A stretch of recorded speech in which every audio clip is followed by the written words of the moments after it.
আমি তাকে শ্রদ্ধাঞ্জলি জানিয়ে তারই একটি কবিতা আফ্রিকা সেটি আপনাদের কাছে পাঠ করে শোনাচ্ছি। কিছু অংশ আমি সেইটার থেকে পাঠ করে শোনাচ্ছি।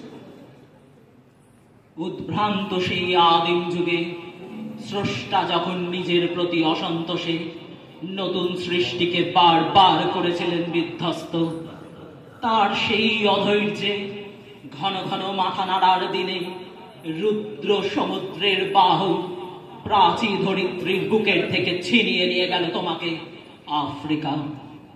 বাঁধলে তোমাকে বনস্পতির নিবিড় পাহারায়, কৃপণ আলোর অন্তরপুরে, সেখানে নিভৃত অবকাশে তুমি সংগ্রহ করেছিলে দুর্গমের রহস্য, চিনছিলে জল স্থল আকাশের দুর্বোধ সংকেত। প্রকৃতির দৃষ্টি অতীত জাদু মন্ত্র জাগাচ্ছিল তোমার চেতনাতীত মনে। বিদ্রুপ করেছিলে ভীষণকে বিরূপের ছদ্মবেশে, শঙ্কাকে চাচ্ছিলে হার মানাতে। আপনাকে উগ্র করে বিভীষিকার প্রচন্ড মহিমায় তাণ্ডবের দুন্দুভিনী নাদে। সভ্যের বর্বর লোক নগ্ন করল আপন নির্লজ্জ অমানুষতা। তোমার ভাষাহীন ক্রন্দনে বাষ্পাকুল অরণ্য পথে পঙ্কিল হলো ধুলি।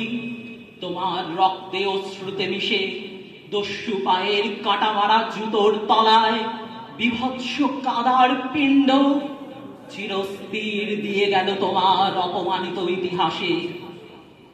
আজ যখন পশ্চিম দিগন্তে প্রদোষকাল ঝঞ্ঝা বাতাসের ঊর্ধ্বশ্বাস, যখন গুপ্ত গহ্বর থেকে বেরিয়ে এলো পশুরা, অশুভ ধ্বনিতে ঘোষণা করল দিনের অন্তিম কাল।